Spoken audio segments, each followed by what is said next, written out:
12.700 nuovi abbonati, 215.000 utenze attive. Sono dati diffusi stamane da Marino Tagliapietra, relativi al 1986. Tagliapietra, direttore dell'agenzia SIP di Treviso, ha presentato ufficialmente oggi il nuovo elenco telefonico per le province di Treviso e Belluno.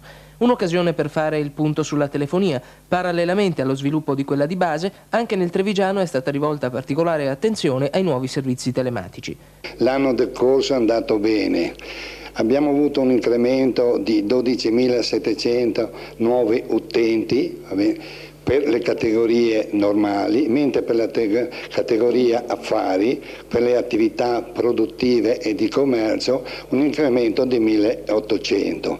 Però non abbiamo dedicato le nostre attenzioni soltanto alla telefonia di base, ma bensì anche ai servizi telematici. La telefonia dati è una rete pubblica realizzata dalla SIP per soddisfare le esigenze dell'utenza pregiata.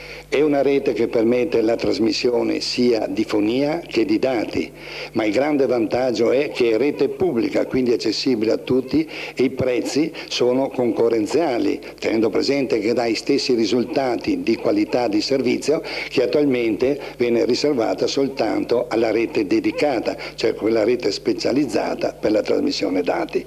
Entro l'anno dovrebbe essere attivato anche a Treviso il Videotel, che consente il collegamento con una illimitata banca dati. Sono invece già attivati il Videolento, che trasmette immagini con la linea telefonica, e il teleconsulto, molto importante perché permette il consulto medico a distanza, sia con i dati che con bioimmagini.